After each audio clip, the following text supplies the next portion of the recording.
In the previous video, we were able to create the text labels for the dates of the month and place them on the calendar grid. However, they're not in the right place. You can see right now, for instance, that January 1st starts in the first column of the grid, which is a Sunday. January 1st, 2019 was actually a Tuesday, and so I want this one to be where the 3 is. And so that's what we're going to do in this video. And the way we're going to look at that and fix that is to use the built-in JavaScript Date object. I'm going to refer to this website, which is w3schools.com. It's a great reference for all things web-based, HTML, CSS, JavaScript, all that good stuff. And you can see I'm on this JavaScript date reference page from that site. And what we want to do is create an object, a variable, that represents the current date, or the date that's currently shown on the calendar, the month that's currently shown on the calendar. And you can see that it says here that there are 4 ways of instantiating or creating a date. The one that we're interested in is actually this last one, where we give it a year, a month, a day. You can also optionally give it hours, minutes, seconds, and milliseconds. We don't care about that, but we can give it a year, a month, and a day, and then use that date to help us figure out what the calendar should look like. Let's start by creating that date object, and here's how we'll do it. I'm going to, in my draw calendar function, in my placing date labels area here, create that date variable. So let's just call that D for date. So var D equals a new date object. Now I'm showing January 2019, so I specify the year 2019, the month, but I have to specify the month as a number.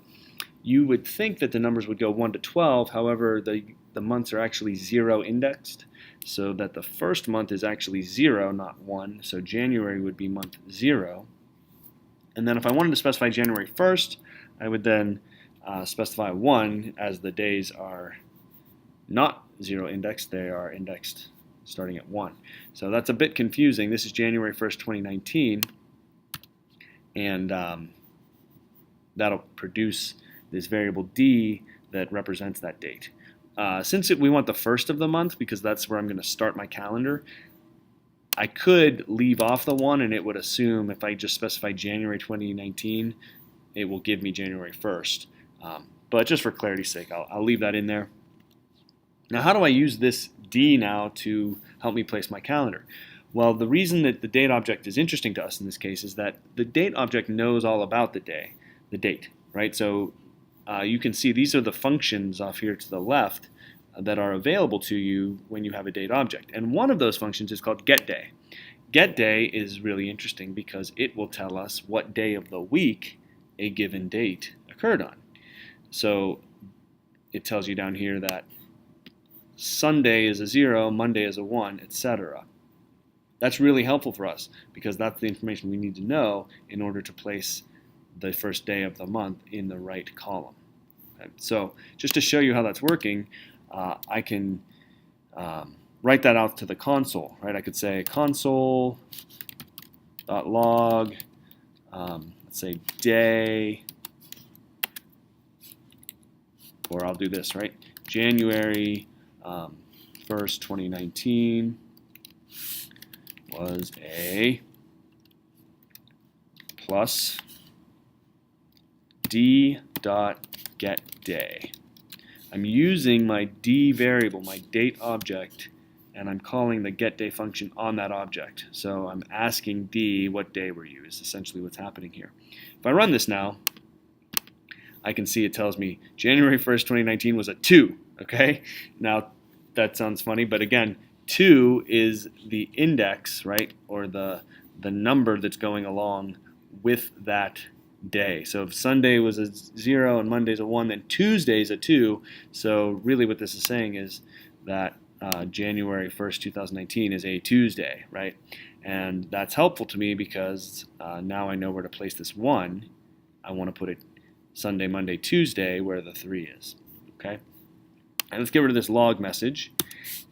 How can I place that 1 in in the column number 2? Well, I'm starting my column at 0, and then I'm placing all of my labels based on that starting column. So all I really have to do is change the starting column from 0 to 2. And then the rest of this code should just work, because every time I get a column that's equal to 7, I add to the row and I reset the column to 0. So I'm going to change this column from column 0 to column d.getDay. If I run this now, you can see it moved my January 1st to Tuesday, which is exactly what I wanted, and this is now the correct calendar for January of 2019. Here's the problem though. If I want to see February of 2019, nothing has changed. Or if I want to see February of 2021, nothing's changing here, right? Because I'm always basing my calendar on this date. And I specifically used January 1st, 2019. Well, this isn't good. I can't specifically refer to January 1st, 2019 if I want to have a calendar that shows me other months. So I need to change the 2019 not to be a hard-coded number, but to be the value in this dropdown.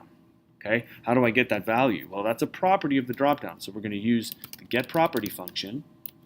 Okay, I'm using that from this list here. The getProperty function of the year dropdown. Which property do I want? I want that text that's in the year dropdown. So that's the text property. Likewise, I don't want month 0 all the time. I want the month in the month dropdown. Now, interestingly, I do the same kind of thing. I say getProperty of the month dropdown, but I don't want the text, because the text is January, and I want a number, 0, right? So I can't use the text. There's another property called index, though, that maps the number, if you will, the ordinal number of the item chosen on that dropdown. So if I choose January, that's item 0. If I choose February, that's item 1, all the way down to December, which is item 11. And that will get me the number of that value, or that dropdown. And that's what I want. Okay, so let's save this, reset it, make sure it's still working. Okay, January 2019, I got rid of January in 2019, and it's still correct. So that looks good. If I change this to February of 2019, nothing changes. Why? Didn't I pull February from the dropdown? Well, yeah, except that this drawCalendar function only runs one time, right here, right at the beginning of the program, and never runs again. I need to add event listeners to listen to my dropdowns and respond to changes to them. So I'm going to create an onEvent that's listening to my year dropdown, and it's going to listen for a change in that value, and it's going to respond by redrawing the calendar. So I'm going to pass in as the function, the callback function, my drawCalendar function. Notice I'm just passing in the name without the parentheses, because that's all that we want to pass in as a function. There's a function name there. If I run this now, when I change the year, you can see that the dates are moving in response to that. And you can check to see if those are correct. I also want to do that for the month, because if I change the month now, nothing's happening. So let's change that for the month. Same idea, only the month drop down. I want to listen for a change, and if a change happens, I want to draw the calendar. Let's run it. If I change the month, it changed, great. Problem though, February only has 28 days, and I am going all the way to 31. Why? Because my loop, where I'm placing my labels, is going all the way to 31. That's a problem. Not all months have 31 days, but all of my months have 31 days. So I need to fix that. And the way I'm going to do that is I'm going to create a variable up top here that contains all of the month lengths. So let's call that month lengths. That makes sense. It's going to be an array of values which represent the lengths of the months. So 31 is January, 28 is February, 31 is March, etc., all the way down through the rest of the year all the way to December, which has 31 days.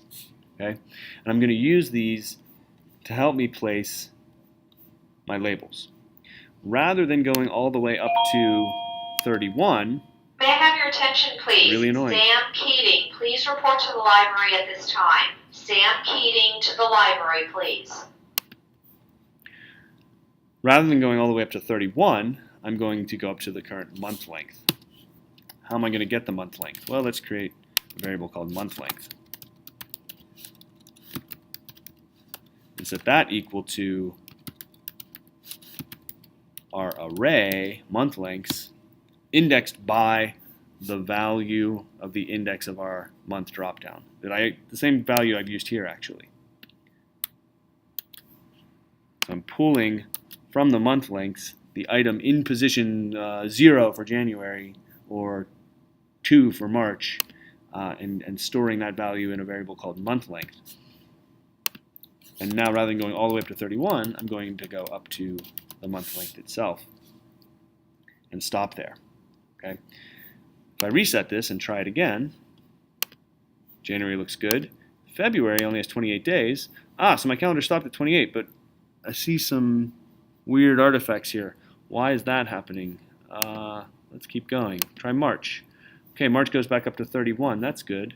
April has 30 days. Oh, but why is this 31 here? Well, the issue is, even though this loop is only going up to the month length that matches my dropdown, I still have 31 labels, and the purpose of this loop is just to set the positions. So it sets the positions of the right number of labels, but the other labels are just wherever they were left. So this 31 is over here because that's where it was in March, and I didn't move it. So it's still there in April. Okay? So I need to get a little bit fancy here, and what I'm going to do is hide any labels that I don't want to see. So I'm going to start a variable at the end of my month. We'll say month length plus 1, and I'm going to go up to 31.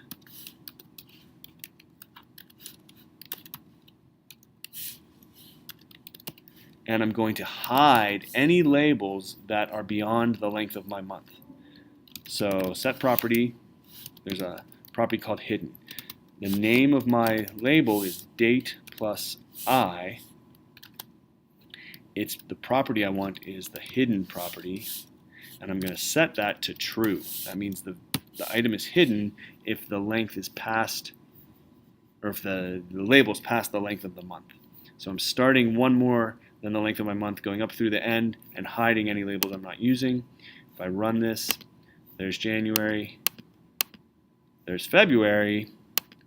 I have one more mistake. When I go to March, now I don't see anything past. Why is that past the 28? Why? Because I've hidden 29, 30, and 31. They're actually there and they're in the right places, but because I've hidden them, I can't see them. So I need to make sure that when I'm placing labels, I'm also unhiding them, because anytime I hide a label, if I ever want to see it again, I have to unhide it. So we'll set its hidden value to false. Also, this loop is off of a variable called date, so I need to change that I to a date. If I reset this and run it, January looks good, February looks good, March looks good, April looks good, everything looks good. And so now I have a correct calendar for any month and any year that I specify.